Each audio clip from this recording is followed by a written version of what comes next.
Muy buenas noches, gracias por su sintonía a Debate. Soy Eduardo Arévalo. Esta noche tenemos el gusto de recibir en el estudio para hablar, por supuesto, del Día de los Santos Fieles Difuntos. Nos acompaña Carlos Lara, antropólogo. Bienvenido, Carlos, gracias por acompañarnos. Muchas gracias, gracias a la audiencia y un placer de estar aquí con ustedes y poder compartir algunos conocimientos, unas reflexiones sobre la cultura salvadoreña. Muy bien, y también nos acompaña Rafael Alas, arquitecto. Bienvenido, gracias por acompañarnos. Gracias y gracias a TCS por tocar estos temas tan interesantes sobre nuestra identidad y la cultura. Muy bien. Y vamos a saludar a quien hace posible este primer segmento de debate, la Central de Seguros y Fianzas, líder en fianzas. Los salvadoreños somos valientes. Somos solidarios. Juntos saldremos adelante. Como siempre, ánimo y a luchar. Protejamos a los que más amamos y caminemos juntos con fe, comprometidos con el progreso de El Salvador. La Central de Seguros y Fianzas, su centro de confianza. Muy bien, comenzamos. Carlos, el Día de los Muertos, de los Santos Fieles Difuntos, ¿es una tradición pagana o religiosa? Partamos de ahí.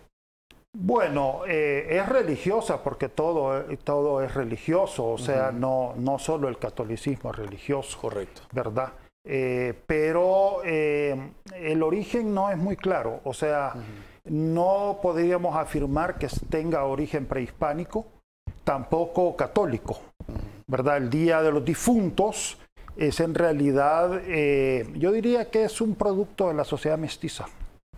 ¿Verdad? Uno de los equívocos que muchas veces hemos tenido es el hecho de que siempre le atribuimos las cosas o a la sociedad prehispánica o a los españoles. Una de dos, ¿verdad? Claro. Pero la sociedad mestiza, este sincretismo, esta hibridación que se dio de indígenas españoles y también se incorporó la cultura negra, ¿verdad? También ha producido pues sus propios elementos culturales, ¿no? Sus propios valores, concepciones, prácticas culturales. Entonces yo más bien la atribuiría a un producto de la sociedad mestiza. Ahora, no es originariamente católico. La Iglesia Católica ahora se ha incorporado, se lo ha apropiado en el buen sentido de la palabra, y ha hecho de esto también una fiesta católica, pero en realidad no es de origen católico. Yo diría que es de origen mestizo.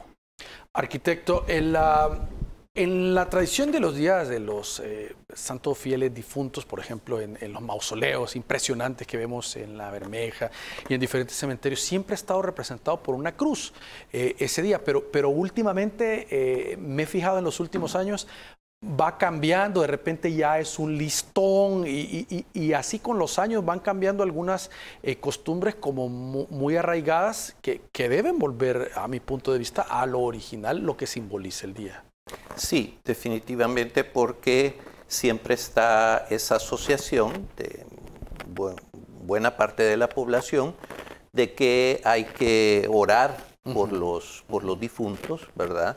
Ahí está todo ese concepto pues, de la Iglesia Católica que sigue vigente sobre el purgatorio, las almas que después de morir van a este lugar de purificación. Entonces, por eso son todos esos elementos simbólicos que, como tú dices, Eduardo, van cambiando, ¿verdad?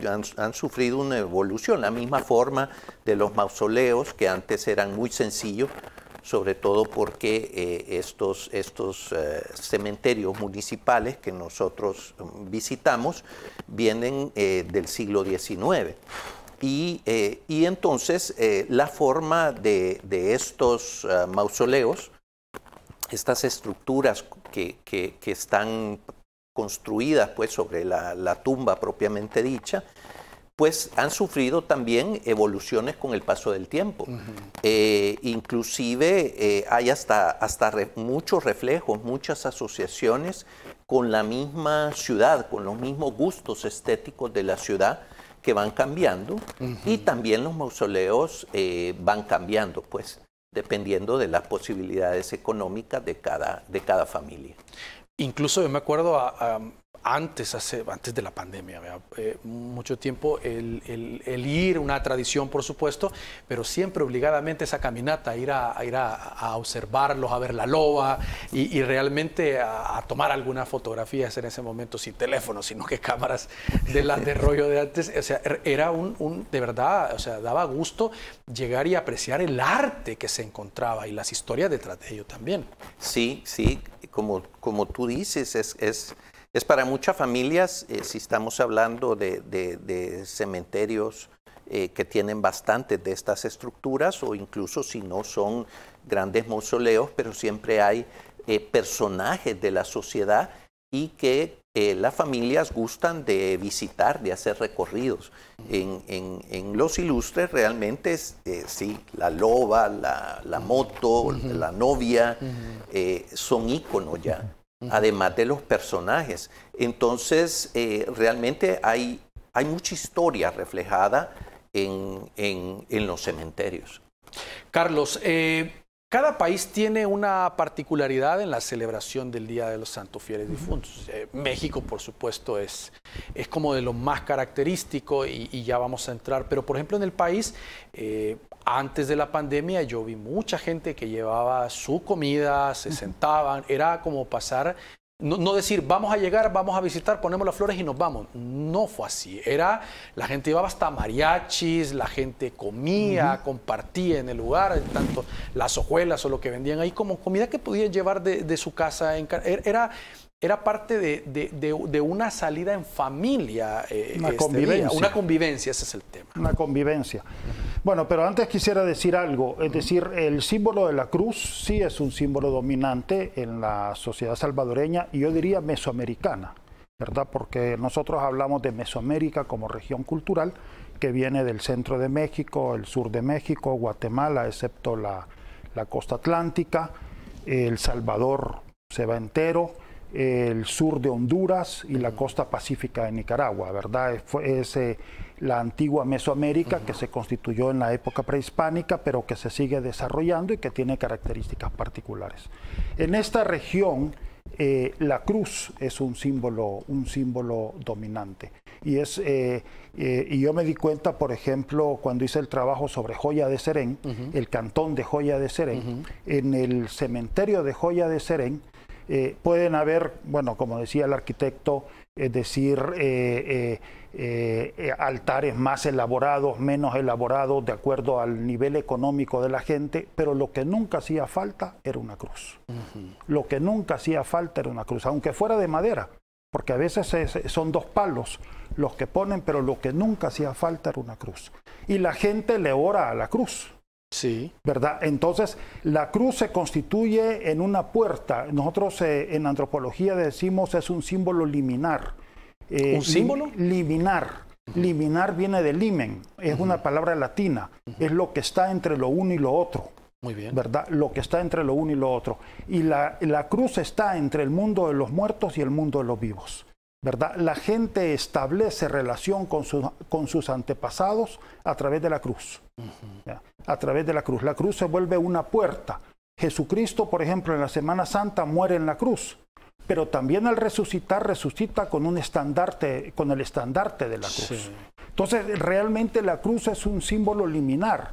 Es un símbolo que está entre el mundo de los vivos y el mundo de los muertos. Y por eso la cruz es tan importante y establece la comunicación entre los vivos y sus antepasados. Obviamente esto viene de la época de la conquista, ¿verdad? La cruz.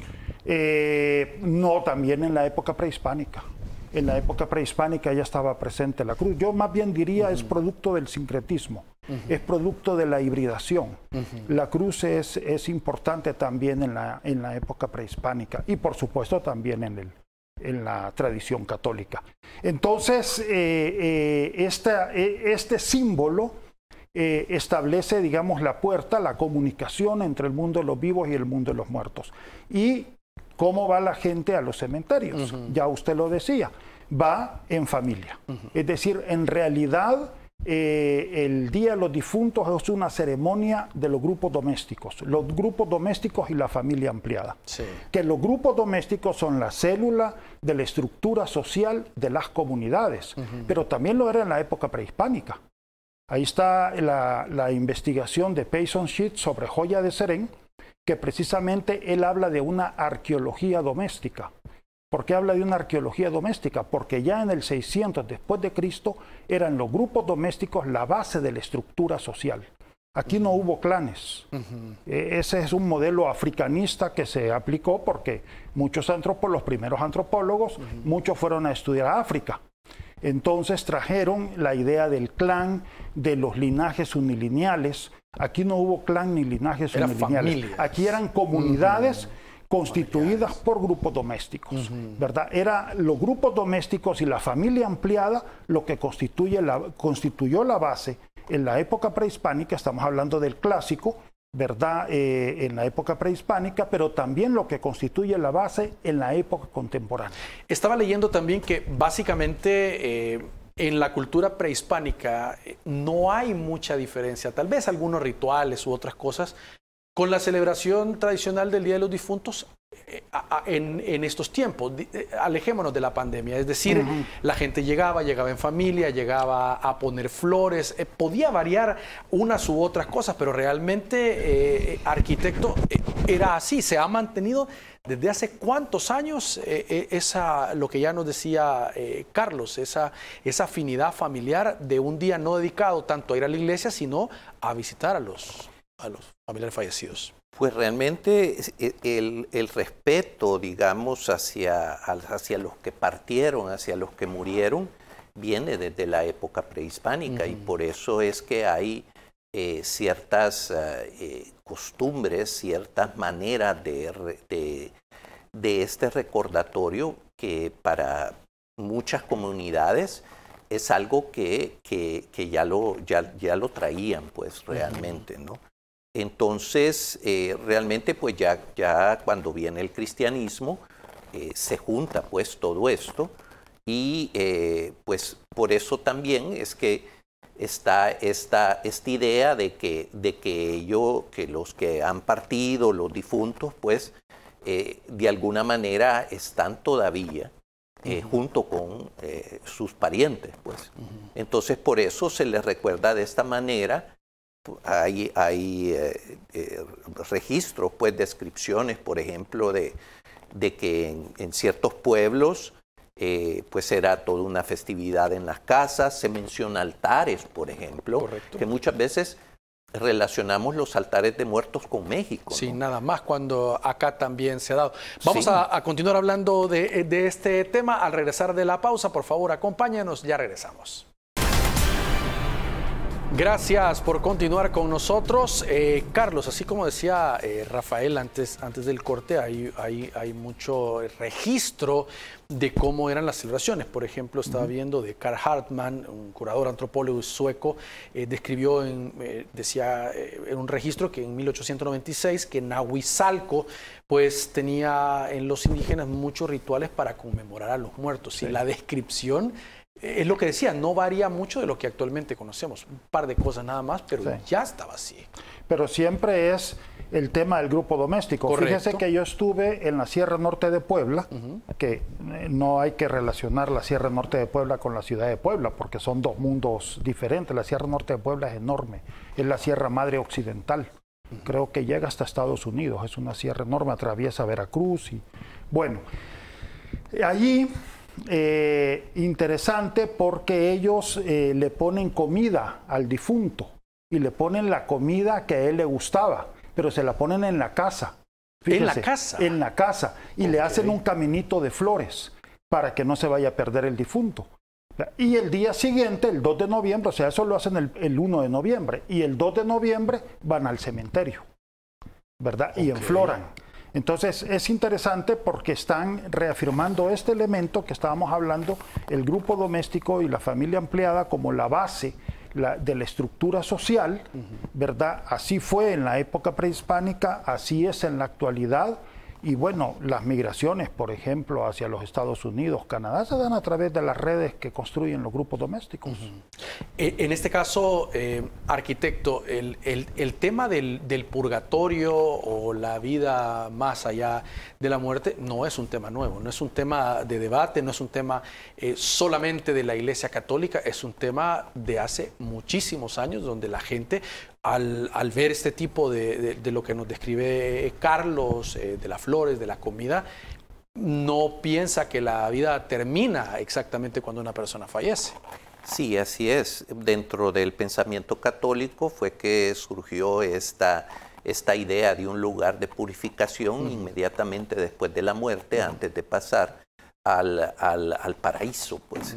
Entonces se volvió una manera, y hay pues toda una justificación, aunque es cuestionado por otras religiones, de que no hay citas claras de la Biblia de esto, pero se volvió, digamos, la oportunidad para rogar porque estas almas pudieran subir al cielo y dejaran ya de ese estado de purificación. Entonces, ahora muchas veces pues vemos esto del 2 de noviembre, Día de los Difuntos, pero en la sociedad colonial estaba muy presente. Todos los lunes había misas por los fieles difuntos, todos los lunes de todo el año. Los días lunes santo había procesiones, ciertos ritos que también dentro de la Semana Santa se recordaba a los difuntos y esas procesiones tenían ese carácter. Entonces, bueno, los enterramientos estaban en las iglesias, pues. Estaban en los pisos de las iglesias, en los atrios de las iglesias, y es ya en el siglo XIX, pues, que viene esta prohibición de ya no enterrar más. Entonces, realmente estaba como muy cercano este tema de la muerte, por consiguiente el tema del purgatorio también, y la rogativa, pues, por los difuntos, y pues cada familia encomendaba a sus difuntos para que fueran liberados de este estado. En el caso, Carlos, hay una tradición también desde hace muchos años en El Salvador, y hablamos de la calabiusa de la zona de Tonacatepeque en honor a los muertos, la cual en su momento se vinculó con lo de los santos niños inocentes, y se mantuvo así por muchos años, no solo, o sea, originariamente en Tonacatepeque, pero que se extendió a buena parte del país. Sí, es decir, son tradiciones que se van construyendo y que se van expandiendo, ¿verdad? Claro, siempre hay un interés de ligar todas estas tradiciones con la Iglesia Católica, pero y la Iglesia Católica también hace ese esfuerzo. De hecho, el Día de los Difuntos también hace presencia la Iglesia Católica, ¿verdad? Pero no siempre son de origen católico, o en todo caso podríamos hablar de catolicismo popular, de catolicismo popular, es decir, no siempre vienen de la jerarquía católica, sino que viene, claro, del pueblo, que tiene efectivamente esta orientación católica, pero que también la combina con tradiciones populares que han venido desde mucho tiempo o que son creadas de manera independiente, porque también hay creaciones populares recientes, pero de manera independiente. Entonces, sí tendríamos que pensar, cuando hablamos de tradición católica, no solo pensar en la jerarquía, también pensar en el catolicismo popular, yo diría en un catolicismo popular mesoamericano. En el caso de lo que decía el arquitecto, también en el país, pero sobre todo en México, se ve este tema de los altares, un colorido pues impresionante, incluso se habla de la Santa Muerte, como una... Eso es más reciente. Eso es más reciente, como una figura específico, ¿verdad? Sí, eso es más reciente. Y tengo un colega muy bueno en Quintana Roo que está trabajando ese tema. Muy bien. El tema de la Santa Muerte. Los colores son vivos. La música también, por ejemplo, en el caso del Día de los Difuntos de Joya de Serén, es música alegre. Es decir, ponen salsa, ponen ranchera, ponen música al estilo Michael Jackson, ponen música pop, ¿verdad? Lo mismo también en el caso de Guarjila. Guarjila Rancho. Yo acompañé a la gente de Guarjila y los ranchos a Mesa Grande, Honduras, porque ellos tienen enterrados allá también. Entonces, en realidad es una festividad alegre. ¿Eso qué quiere decir? Que no hay una visión negativa de la muerte. No hay una visión negativa de la muerte. O de tristeza, hay cierta tendencia dentro del catolicismo, porque tampoco son todos los católicos, pero hay una tendencia dentro del catolicismo que sí ven la muerte como algo negativo. Entonces lloran, etcétera, ¿no? Pero yo diría que a nivel popular hay también una concepción como más positiva de la muerte. Es el paso a otro tipo de vida, pero no necesariamente el fin de la vida. Sino que más bien el paso a otro tipo de vida. Y en ese sentido es una visión más bien positiva. Y eso está claro en los colores, por ejemplo, está claro en la música, en la convivencia. La gente llega a convivir con lo que usted decía, lleva su comida, etcétera. Pero la convivencia es algo agradable, no es algo triste, no es algo doloroso, es algo más bien agradable. Hay una convivencia entre la gente, entre los miembros del grupo doméstico y la familia ampliada. Muy bien. Arquitecto, incluso en las nuevas generaciones, la cultura se va metiendo. ¿A qué me refiero? La película Coco, por ejemplo, una película bien producida, por supuesto, donde da lo que decía Carlos, esa idea de que no termina todo con la muerte. Si uno ve la película, tanto el contenido como la misma producción, o sea, es de mucha esperanza y de decir, bueno, hay vida más allá. Sí, claro. Y es en el énfasis de la película también es el recuerdo. Claro. Vivimos mientras alguien nos recuerda, ¿no? Sí. Sí. Y yo creo que es algo que gira, pues, obviamente también en torno al día 2 de noviembre, que realmente viene después del Día de Todos los Santos, de acuerdo al pensamiento católico, pues. O sea, después de celebrar el 1 de noviembre a Todos los Santos, viene el de los fieles difuntos. Entonces, esta parte del recuerdo es lo importante, ¿no? Y de alguna manera, pues los mausoleos, las tumbas, son donde están enterrados los miembros del grupo familiar, a quienes se les recuerda especialmente ese día. Entonces surgen las anécdotas, todas las remembranzas y pues todo esto de las flores y todo lo que está asociado también va en torno a eso, ¿no? Que es lo que también persiste. Leía una documentación, Carlos, donde decía que con la época de la conquista, pues obviamente Europa, España traía muy arraigado el Día de los Santos, pero no así del Día de los Muertos. Cuando llega y ve cómo lo viven acá, primero dijeron, vamos a eliminarlo o vamos a hacer un solo día o nos vamos a quedar más con lo... Pero era algo demasiado grande que se vivía en nuestros pueblos también y lo que hicieron fue, inteligentemente en ese momento, pues separarlo, aunque están horas de diferencia, pero son costumbres muy diferentes, no se trató de opacar. Bueno, no. Hay un sincretismo, hay una hibridación, hay una mezcla de costumbres. Para comenzar, cuando hablamos de España, no solo es Europa, España estuvo dominada por los árabes por mucho tiempo. Entonces, es un pueblo complejo que en realidad ya en sí mismo es sincrético, ¿verdad? Ya tiene muchas costumbres, no solo europeas, sino también árabes y de otros lugares. Entonces, y luego acá también se encuentran con culturas mezcladas y claro, una cosa es la intención explícita y otra cosa es lo que realmente se logra, ¿verdad? Explícitamente se pudo haber pretendido eliminar la fiesta o separarlas tajantemente, pero en realidad las fiestas se entremezclaron. Las fiestas se entremezclaron y se va construyendo una sola cultura. Eso lo paso a lo largo del tiempo. Acuérdese que tenemos ya más de 500 años, ¿verdad? En los cuales se ha venido construyendo la cultura mestiza. Pero quizás en Latinoamérica la celebración más grande viene del Día de los Difuntos, del Día de los Difuntos, definitivamente. Sí, es la más popular, la más popular.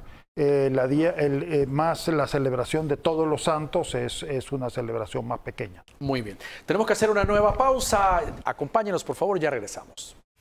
Gracias por continuar con nosotros. Arquitecto Alas, la UNESCO declaró la celebración como Patrimonio Cultural Inmaterial de la Humanidad. Pues cómo se vive la fiesta en México, lo hablábamos, es un espectáculo realmente ese día, es una fiesta que se vive a lo grande y eso no es de 3, 5, 6 años atrás, o sea, es casi de siempre, ¿verdad?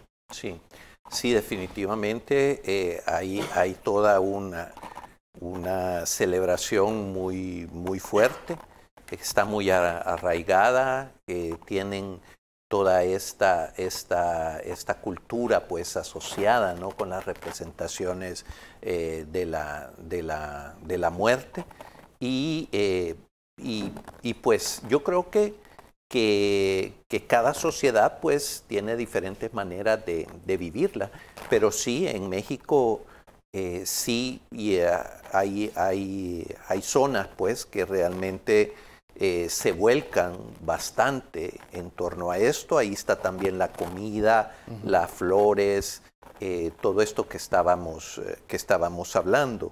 Entonces, yo creo que para la sociedad latinoamericana, pues realmente son las que se han tenido pues todo este desarrollo tan fuerte de esta expresión en torno al día 2 de noviembre, ¿no?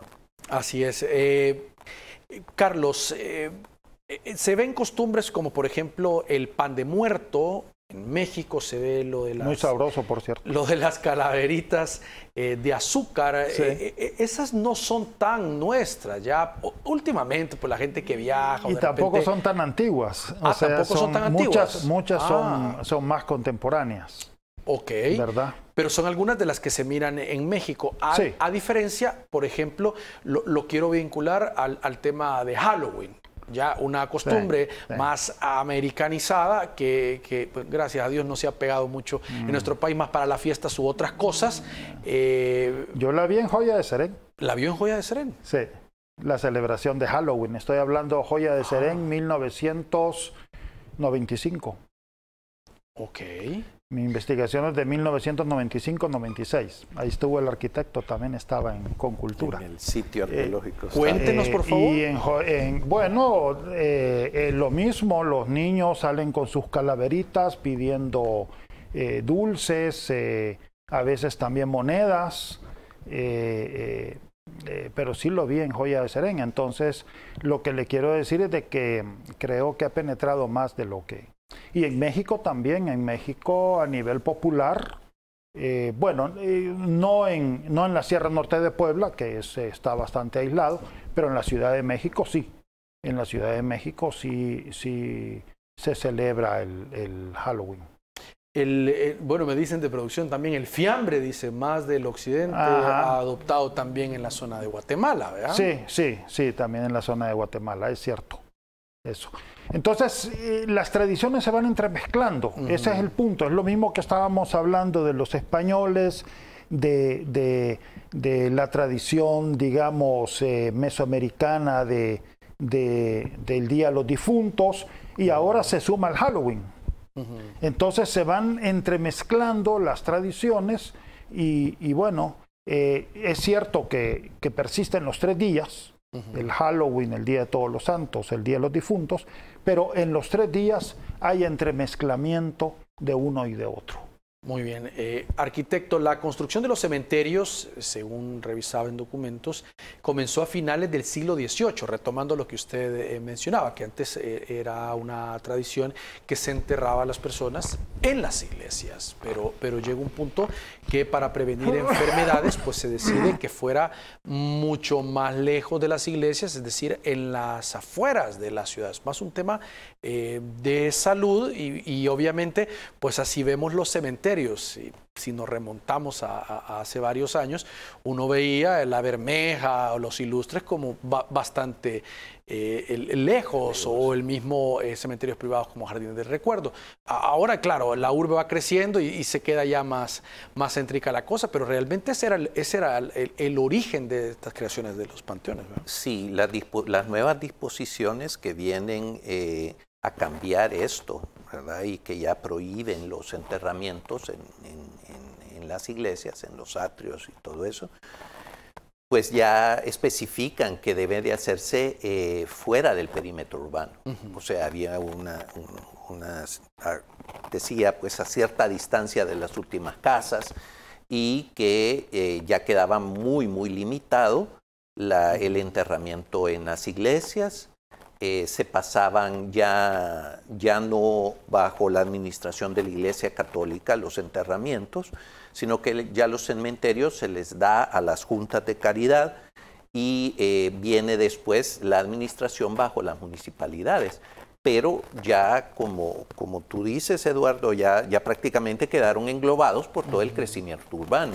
Pero la figura, pues la idea era de alejarlos de esa concentración de viviendas, y a partir de eso es que comienza ese desarrollo.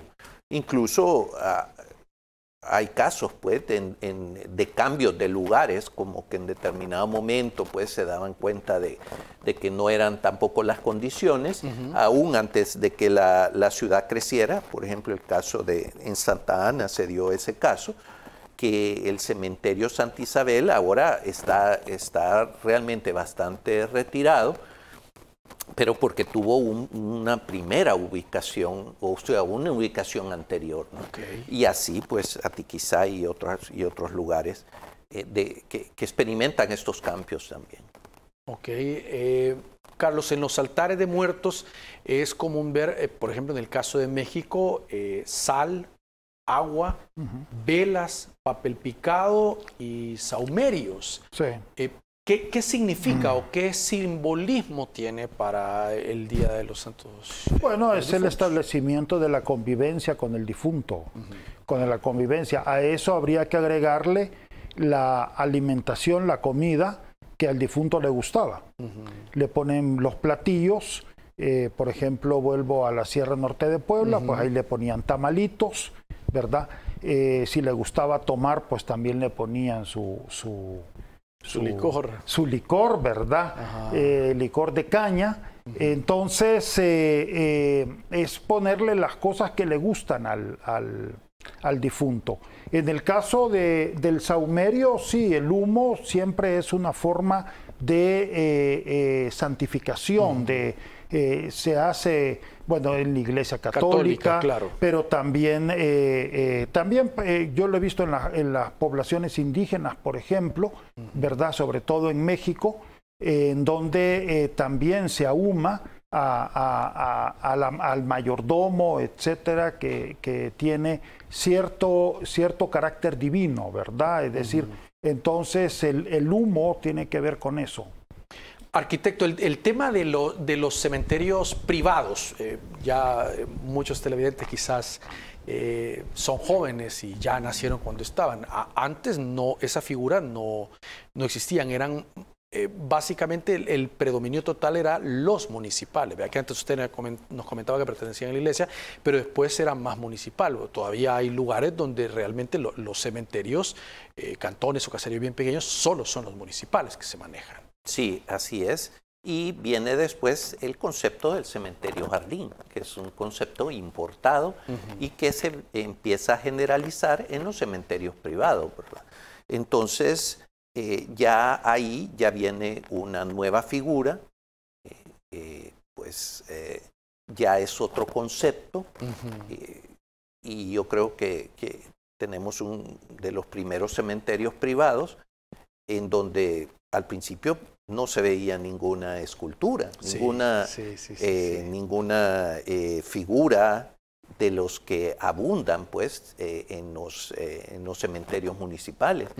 Y vimos cómo después ya se empezó a llenar de mucha escultura religiosa, pues, que era pedido de las familias de poder tener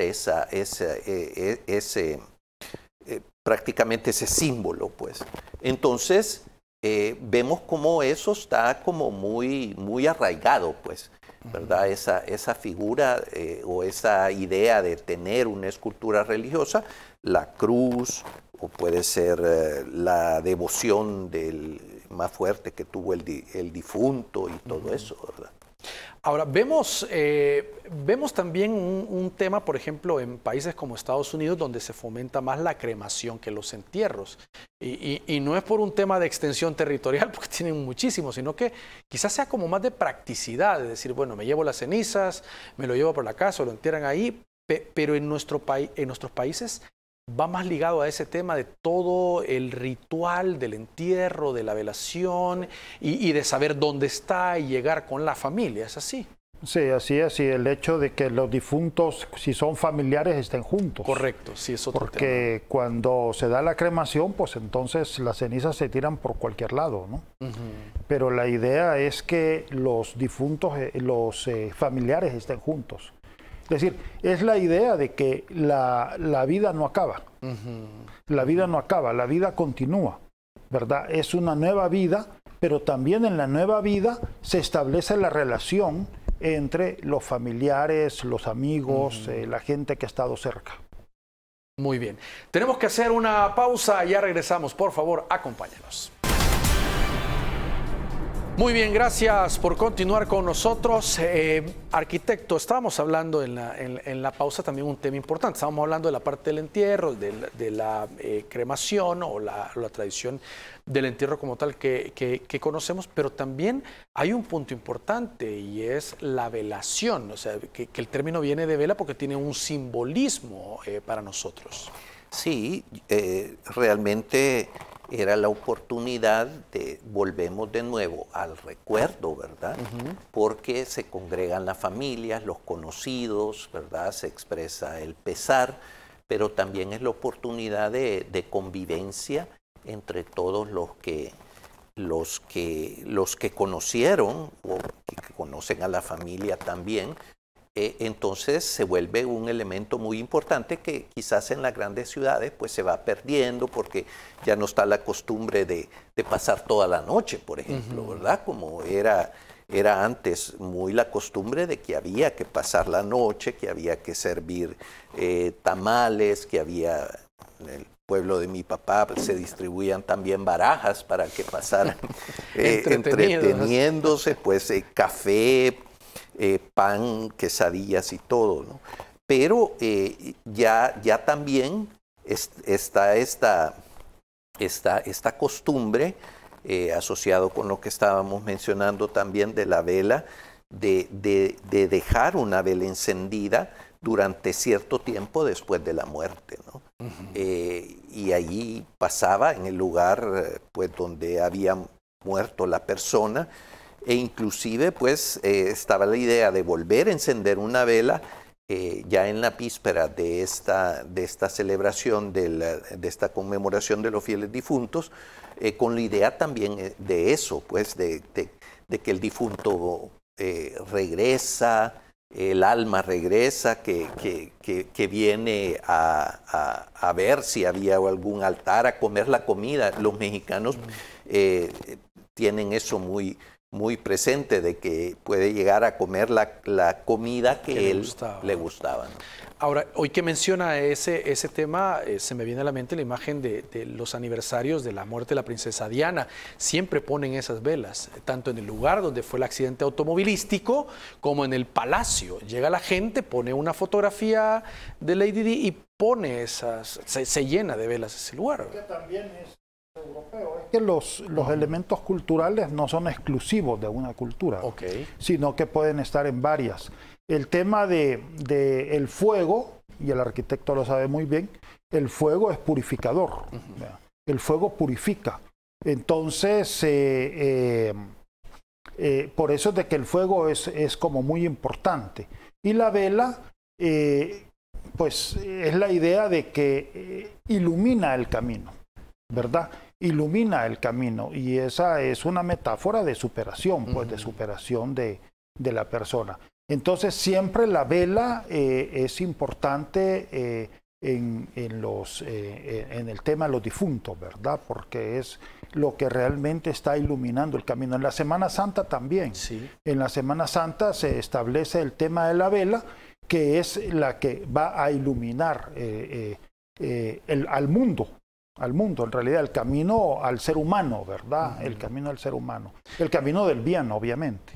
Arquitecto, y otra de las costumbres para esta época, que qué bueno que existe, es el de las hojuelas, tan ricas que son, y en los cementerios en las afueras, pues siempre está lleno de hojuelas, que a veces en otra época del año pues es difícil encontrar, ¿verdad? Sí, por eso hablamos de todos esto asociado, ¿verdad?, con la festividad, y ir a comer hojuelas, además del recorrido que tú mencionabas, Eduardo, ir a comer hojuelas, ¿verdad? El otro aspecto que quiero recordar es el de la ofrenda floral, porque, obviamente ahora ya pues en el mercado hay mucho de estas ofrendas que ya son flores que vienen de fuera. Pero no olvidemos la tradición de las flores parafinadas, que viene desde mucho tiempo atrás. Recientemente, en torno al planteamiento de una exposición, me di cuenta de cómo hay localidades donde está muy fuerte, sigue esta práctica de hacer flores bañadas en parafina, en papel de colores, y que Saltepeque, por ejemplo, es una localidad donde hay muchos talleres y trabajan muchas mujeres de la localidad fabricando y supliendo la demanda inclusive para todo el país. Entonces, todavía hay mucha gente, bueno, yo en cuenta que yo busco la flor parafinada para llevar al cementerio, ¿no? Y de hecho es que una prohibición o una restricción antes de la pandemia, pero por el tema del dengue, que decían la proliferación, todavía en cementerios donde decían, miren, no puede traer flores naturales, tiene que traer flores artificiales, o si está natural le bote el agua, ponerle esponja, así comenzó. Correcto. Expandió la flor artificial. Pero todo este tema, bueno, de las hojuelas, de las flores, ¿qué es lo que nos da? Una visión positiva de la muerte. Sí, claro. Es que eso es en el fondo el sentido. Es decir, es una visión de esperanza, una visión positiva. La muerte no es algo negativo, no es el fin de la vida. Ese es el punto. La muerte no es el fin de la vida. La muerte es un paso a otra vida. Incluso si el difunto así ha cumplido bien con las normas, se dice pasó a mejor vida, ¿verdad? Pasó a mejor vida. Entonces, hay una visión positiva a la vida que yo creo que es importante resaltar. Y también, arquitecto, está la parte de que también siempre ha sido así, la generación de una fuente de ingreso ese día. Muchas personas, pues, a raíz de lo del incendio en el mercado San Miguelito, decían que estaban preocupados por la venta de las flores y todo, porque saben que es un día importante siempre en los alrededores de los camposantos, las personas, o los que se dedican a pintar las tumbas. Es una forma de ingreso también, y yo veo gente a veces veía gente que llegaba, la tumba se veía bien, pero decía, sí, pintala, o sea, era como una forma de agradar también, ya de parte de nuestras tradiciones hacer eso. Sí, claro.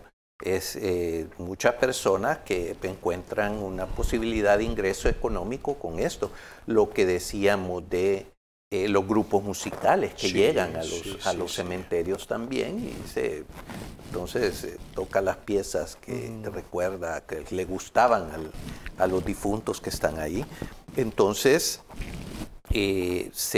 igual lo que fabrican cruces, lápidas, renovación de capillas, todo esto es todo lo que se arma en torno a la festividad. Carlos, le hacemos el tumbo, decía Sí. en Joya de Serén, porque hacían un tumbo, efectivamente, en la tumba, ¿verdad? Hacían un tumbo, arreglaban allí y entonces eso lo adornaban con flores, y entonces a 5 el tumbo. Carlos, ¿y cómo ve usted como antropólogo esto del necroturismo, de esta modalidad que hacen para que la gente llegue, conozca, todavía mucho más fuerte antes de la pandemia? Bueno, a mí me parece interesante si realmente muchos de los altares que hay en los cementerios son verdaderas obras de arte, Sí. pues, verdaderas obras de arte, ¿verdad? Entonces, sí me parece positivo de que eso se resalte. Aquí se quiso, lo que estaba diciendo el arquitecto, aquí se quiso imponer el modelo estadounidense, ¿verdad? De estos cementerios al estilo campo de golf, ¿verdad? En donde no hay nada, sino que nada más Sí. eran como campos de golf. Sí. Y la gente comienza ya a levantar altares, ¿verdad? De hecho, me dice producción que de ahí salió el Salvador del Mundo, o sea, el monumento como tal, que había uno en el Cementerio de los Ilustres. Lo vieron y decidieron hacer el que ya conocemos. O sea, una idea que nace de ahí. Exactamente. Entonces, son verdaderas obras de arte. Me parece que está muy bien de que se fomente ese tipo de turismo. Muy bien. Y ahora, arquitecto, el tema de la pandemia, ¿cómo impactó? ¿Cómo nos vino a cambiar esas costumbres, sobre todo por los protocolos COVID? Que fue una parte muy difícil decirle a la gente, mire, no va a poder despedirse de su familiar, no va a poder ir al Camposanto, la vela no va a ser de 3 días, la vela va a ser solo 3, 4 personas. Y ya, no más. O sea, ese impacto para las familias. Sí, no, yo creo que ha sido drástico porque realmente pues esto estaba muy arraigado, el hecho de tener ese espacio todavía después de la muerte y antes de llevar los restos al cementerio, de poder tener esta convivencia. Entonces sí, definitivamente que ha impactado bastante a las familias y obviamente también en la propia festividad, porque la gente pues ya piensa 2 veces en ir el propio día, no voy porque mucha aglomeración. Entonces sí, yo creo que ha tenido una gran repercusión. Gracias, arquitecto, por acompañarnos esta noche. Ustedes, Eduardo, muchas gracias. También, Carlos, gracias por acompañarnos y compartir tanto conocimiento con los televidentes. Por la invitación. Muy bien, y gracias a ustedes por su sintonía, que descansen y por supuesto su cita con nosotros el día de mañana.